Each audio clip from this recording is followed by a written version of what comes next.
It's time to rip the cover off what really works to ditch addiction, depression, anger, anxiety, and all other kinds of human suffering. No, not sobriety. We're talking the F word here, freedom.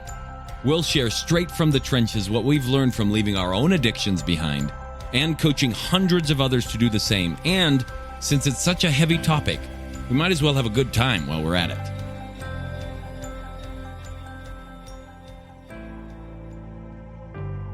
All right, folks, welcome back to the Alive and Free podcast. Today is a special edition, breaking news. We are going to talk about how to have an argument where both of you win. Now, in the work that I've done over the past several years, helping people who are struggling with addiction, people who are struggling with depression and whatnot, a lot of porn and sex addiction shows up in some of the work we do. A lot of the clients that come to us, they just can't find their way out of it, no matter what you want to call it, whether you want to call it an obsession, compulsion, whatever. They can't stop. So that's the problem. Because wife doesn't like it and feels betrayed by it and would like to have that reserved for the relationship based on their belief system or whatever they want because of a whole bunch of different things that are going on. And what's interesting is that because of that, I get to see people in some really seriously interesting situations. So a while ago, I was working with a guy. The guy was a police officer, worked with a SWAT team and some other kind of different units within the police force, which I'm not super familiar with. So if I sound like I don't know what I'm talking about, it's because I'm not a police officer. Anyway, so he was there, and one of the things he mentioned was he worked with SWAT teams, and they had to do some training on special weapons and tactics and negotiation and all this other stuff. Well, this is a guy whose life situation was so unique. So his wife, some, 8, 9, 10 years earlier, had an affair with somebody else, had gotten pregnant with it, and they had a baby, and then he had adopted the baby as his own. So this was his child, and now this child, grew up believing that he was the dad, didn't know anything different, and he really was the dad in the sense that he was raising this child and everything else. So we have that kind of situation. Their relationship, he had done his best to forgive her, to move on, to stick with it and everything else, but that wasn't really working. He had gotten stuck in pornography a little while to help himself out. And there was another woman that he had met online or something, and they were having some kind of intimate relations, long distance over the phone. And so there was this interesting love triangle coming up. And here is a guy who's trying to talk to his wife to try and rectify their situation or figure out how they're going to have a better relationship. And both of them obviously have very different points of view on the matter. She thinks he's the one that's messed up. From his point of view, he's trying to do everything he can and feels more love in this other woman's arms, but she doesn't. Anyway, they had zero intimacy in their marriage for a long period of time. This was a big, convoluted affair, pardon the use of the term. And now he's got to talk to his wife about some big things because I want him to have the skills. What's one of the things we train our clients is the skills to be able to actually have a conversation about big things without it blowing up and without it turning into I'm right and you're wrong. Because when you're in a relationship, if one side wins, the other loses, and a relationship is one thing. So if one part of the relationship loses, the whole relationship loses. The more you are trying to be right, the more your relationship will lose over and over again. The only way to really build a relationship, one that lasts, one that stands the test of time, is to try and get past the idea that I'm right and she's wrong, or she's right and I'm wrong, and I should therefore be punished for this, that, or the other, and recognize that in a relationship, everything that has happened before this moment isn't happening right now. And so if you want to continue to rehash that, what you're going to do is miss out on this and what you could create in the future. I want you to imagine that you went into your life with amnesia, you and your wife, or your husband, or your whatever relationship you've got. And you go in with amnesia, meaning like all of the past history between you that's negative just vanishes from your thought process. You're asleep at night, some miracle happens, you wake up the next day, you can't remember any of it. Would it matter? And my wager is that it wouldn't. It wouldn't. The only thing that's making it matter is you and me holding on to it. So how do we talk about this in such a way that we can let it go fast enough, or faster anyway? And so that's what I want to talk to you about today. as I was describing this to this fellow, and I was training him on how to talk to his wife or how to talk to his kids so that they could have these conversations about what feel like really massively important topics without it becoming just a fight, but where both people could actually win. He went silent for a moment, and then he's like, you realize something, don't you? I was like, what? He goes, you do realize that these are really high-level negotiation tactics. And well, I mean, of course they were. I mean, let's face it. I was wrong, and she had all the hostages. So, of course, I had to. Because I had been in pornography addiction for that long, and I had been the one that was making all of the mistakes, and she was the one that had all the kids, like she was going to take them and all that other stuff. I had to learn how to talk to my wife in a way that allowed both of us to really say what we meant and what we felt, whether one was right or wrong, and in a way that allowed us to move forward. So, high-level negotiation tactics that I've never been trained in, but just sort of figured out on my own. This is where we go. What I want you to do is put 3 F's down on your paper or on your hand or in your brain if you're listening to this while you're driving. And remember this, FFF, facts, feelings, and future. Okay, facts means when you're having a conversation, the first thing that you want to start with are the facts. The facts are what happened, not how you feel about it. We're separating those two. So legitimately, what happened? Legitimately, what are the things that went on, the occurrences, the events that some innocent bystander could have walked by and went, oh yeah, she said this, he said that, she put a fist in the air, and then he threw a tire and bounced it over the fence, whatever. I'm making this up, okay? So let's pretend that you came home from work. Or, here's a good example. This happened the other night. I was doing the dishes. I was just cleaning up from dinner. I was doing the dishes, and my son, for some reason, I'm still getting irritated with teenage boys and questions where they're questioning everything. So this is something I'm working on. So my son was holding my wife's phone, and a text came through from her parents asking if we had shipped something to their house. And so I answered the question, yes. And then he asked a follow-up question to which I assumed meant, oh, okay, so he texted them yes, and then they asked in the follow-up question, well, what was it? So I told him what it was. It was just a microphone from my iPhone so that I could actually record things like this on the go. So then he was like, okay, and then he walked off. So I'm assuming he got it. I'm in the middle of continuing to wash the dishes, and some of the other kids were like goofing off and laughing around and stuff. And then my wife came in, and she said, hey, did you send something to my parents?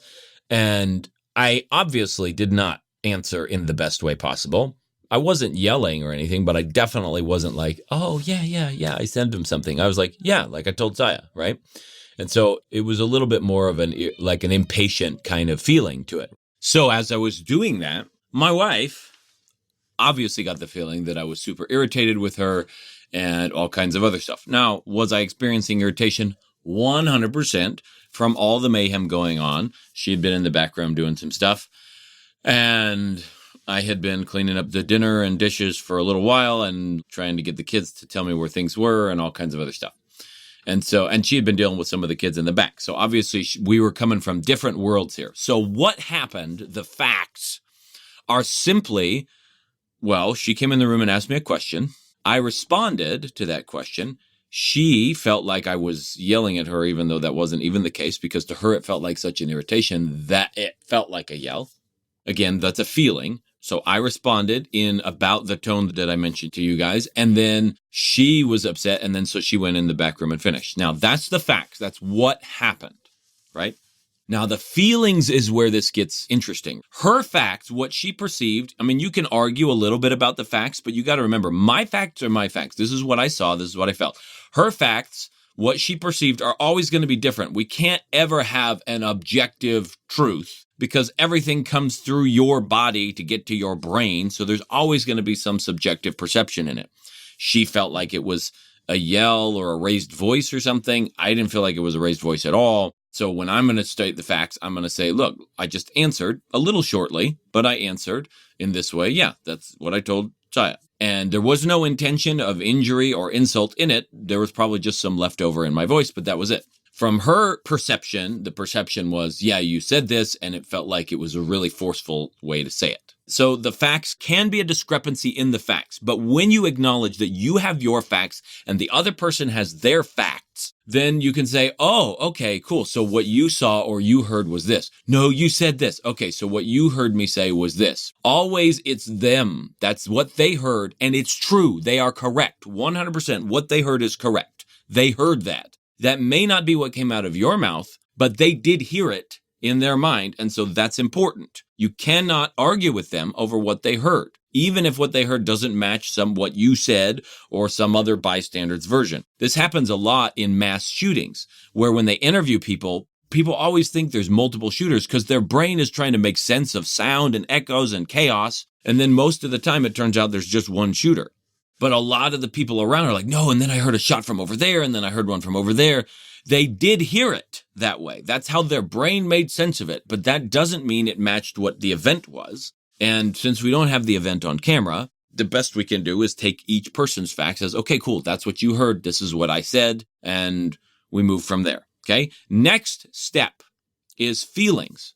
Cool. So in that interlude, my feelings were, at the moment, I was irritated just from the kids and the noise. There was a lot of noise going on. So one of them was playing a bunch of music in the background, and I was thinking about things from the day as well, and some really amazingly deep insights that I had that had also shown me places in my life where I was, wow, this is an amazing place to work, where I was still being controlled by environment, as was happening in that moment. So I was thinking about a lot of things, and I was feeling a little bit irritated at having the same question come to me again when I felt like not only had I answered it, but that it had been sent to her parents, and that her parents had asked a follow-up question, and that they had been given that answer as well.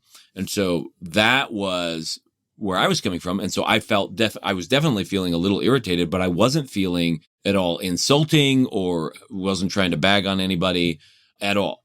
I had just assumed, poor me, that my son had relayed the information both to her parents and to her, and that she would have seen that. Now, in a conversation like this, especially if this happened in the past, you could say, well, look, I can imagine that it felt from you. I mean, I don't know what it felt like for you, but I can imagine it felt like I was attacking you, or I was really, really short with you, or that you were the problem, or that you were the irritation. That wasn't my intention at all, but I can imagine that was the case.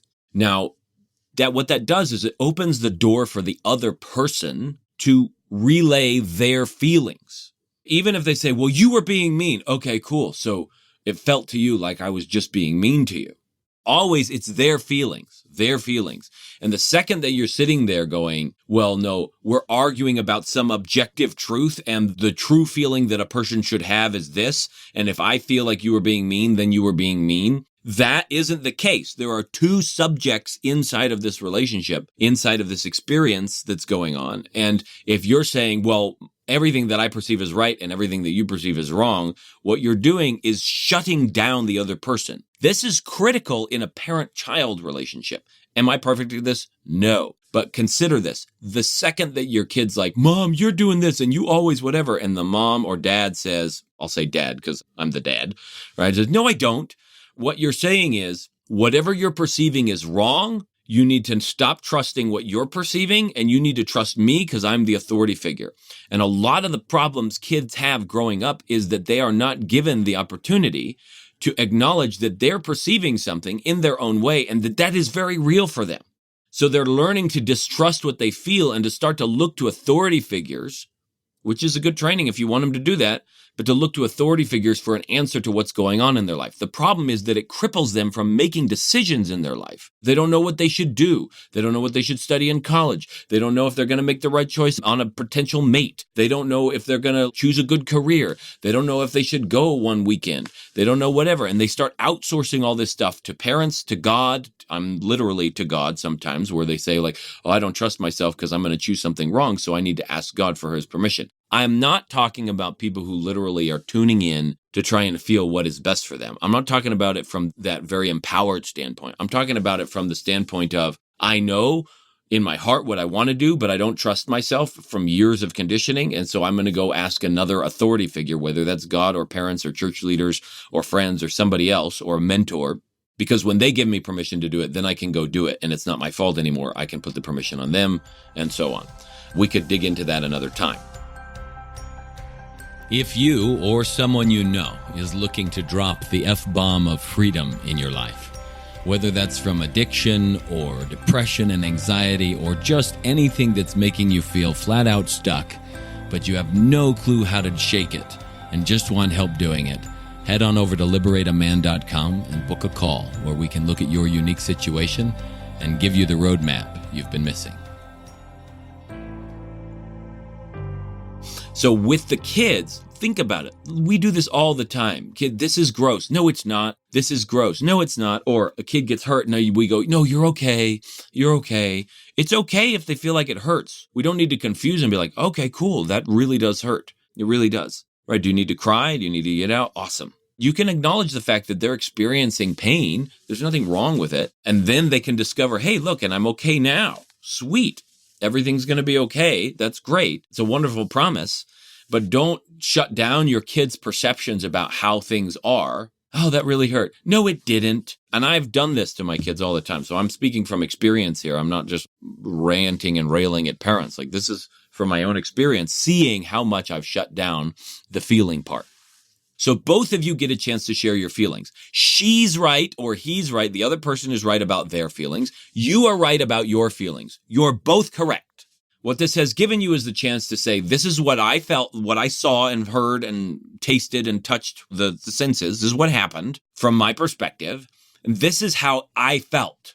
When you did that, you feel like when my wife walked up. In that moment, I felt like, oh man, see, look, she always thinks I'm the problem.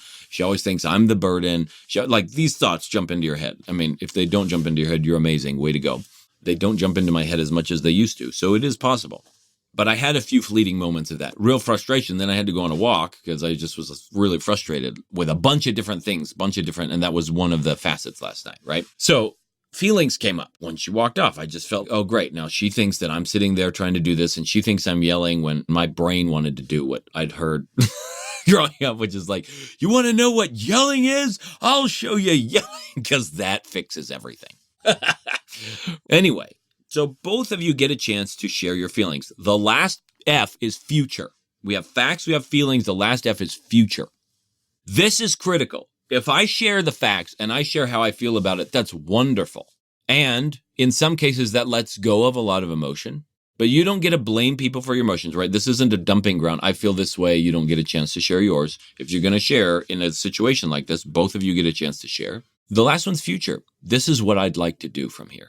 This is what I want to do with this. I either want to keep feeling this way, or I want to experience our relationship in this other way. In last night's thing, this is what I'd really like. I'd like for both of us to just start over and refresh and understand that, well, we were both frustrated to start with, and then we had one conversational interchange that we both took way farther than it needed to go. And I'd like for us to just like start fresh and say, hey, how's it going? This is what I want, right? That's the future. What is it that you want? Here's the key. If you don't want the same thing, that's an important thing to note, because that's the first place to work. If you want different things, then okay, cool. So the question becomes, if I want one thing and she wants another thing, then what can we create together that allows both of us to get what we want? It's not, well, let's compromise and therefore cut off neither of us get what we want, but we did something together. No. Let's talk about it. Let's figure out what's there. It may take some time before you're both like, yeah, I want this or I want that. And you may both want the same thing, or you may get creative and start to work on what can we create together to make this thing pan out. Either way, what happens is you get to hear where they're coming from and you get to say where you're coming from. And then once you both know what you want, now you can start working toward that, moving forward instead of continuing to rehash the past. The only point of having this conversation is so that we can move forward, not so we can continue to augment and add on to the suffering that's already there. So in your conversations, when you're having difficult conversations like this, you want to make sure, yes, that you both get a chance to acknowledge your facts and that you acknowledge that both sets of facts are correct, unless one of you is deliberately lying. My teenage son likes to just deliberately say something different just to goad me. That's different. Let's assume both of you actually want to resolve something. Second piece, both of you get to share your feelings and you're both right. Even if it sucks to hear that the other person thinks that you hate them, even though you've loved them for a long time and you do all kinds of things for them, even though it sucks, you're both right. And then you both get a chance to share where you want to go from there, what you want out of this, where you want to head, so that you can actually see, well, do we have the resources and the materials available to make that? What do we need to do? Do we both want the same thing? Can we ship? There was a man, Henry B. Eyring. He was called in the Church of Jesus Christ of Latter-day Saints, otherwise known as the Mormon Church. He was called into to assist in one of their high councils of the meetings of the apostles. These are the people that make decisions for the entire church. And Elder Eyring, he studied and taught at Stanford Business Communications. He knows how to run business meetings and leadership meetings. So he shows up. He's like, okay, we're going to see how it's done from a group of people who are inspired by God, right? They open up a topic, and all of them just start talking with such frankness, such bluntness, that he thought he was going to watch a train wreck happen. He's like, this is not how you do it. But everybody is expressing their opinions. They're voicing what they feel. And then over time, a short period of time, he starts to notice that all of these voices and opinions start to line up because all of them want the same thing. What is the best decision to make for the church? So all of these opinions start to line up, and he thinks to himself, holy cow, I've seen a miracle. He describes this on a YouTube video. You could probably find it. It's like 5-minute long little thing in a press conference he did a number of years ago. And so he sees this. He's like, oh my gosh, I've seen a miracle happen. But then the president of the church, stands up and he says, look, we're not going to do anything with this right now. I still feel like there's some people who haven't been able to express themselves fully. And so we'll wait on this for another time. No decision was made at all until he knew that everybody was unanimous in the direction they wanted to go. As they left, he was thinking, why did he say that? I thought everybody was lined up. As they left, he watched one person step aside and just kind of squeeze the president on his arm and say, thank you. I didn't get to say some of the things I really felt like I needed to say. Notice this. No moving forward until you're both moving forward in unanimity. It's not about compromise. When you both want what is best in the situation. It's not about compromise. It's not about I get what I want because I know I'm right. Or he gets what he wants because he knows he's right, or because he has all the cards, or because he's manipulating me, or anything like that. When both of you actually want a relationship, then this is about finding a future where both of you fit in it and where both of you win. Too many people are busy trying to win in their relationships, which means that their relationship loses or goes nowhere because a win and a loss in a relationship zeroes itself out. If you really want your relationships to grow, you have to find a way to talk so that both people win, because a win plus a win is 2 wins. A win plus a loss is nothing. And both people losing because neither one get what they want. That's a definite backward step. So as you're moving forward with your relationships this week, I highly, highly, highly encourage you to think of these 3 F's and use them. Make sure facts, feelings, future. You can use them in business situations, in parenting, with spouses. You can use them with friends. Anytime you're going to talk about something big. And if the conversation is so big that you can't stop from your emotional state in the middle of it, separate the conversation from the emotional reaction by doing it via letter or email. I don't recommend text because that's not usually long form. Allow yourself, email's good. It's probably saved our marriage many times, where you can just say what you have to say. They can say what they want to say. You can have your emotional reaction to that and then come back from a clear mind and continue to talk back and forth. My wife and I have done that several times, where even sometimes 3, 4, 5, 6, 7 email exchanges before we finally can talk face to face about something, just because it's a charged topic. So remember your 3 F's. And then next week, we're going to talk about you being already a master and what that means for your life. And that's it for today's Alive and Free podcast. If you enjoyed this show and want some more freedom bombs landing in your earbuds, subscribe right now at wherever you get your podcasts from. And while you're at it, give us a rating and a review. It'll help us keep delivering great stuff to you. Plus, it's just nice to be nice.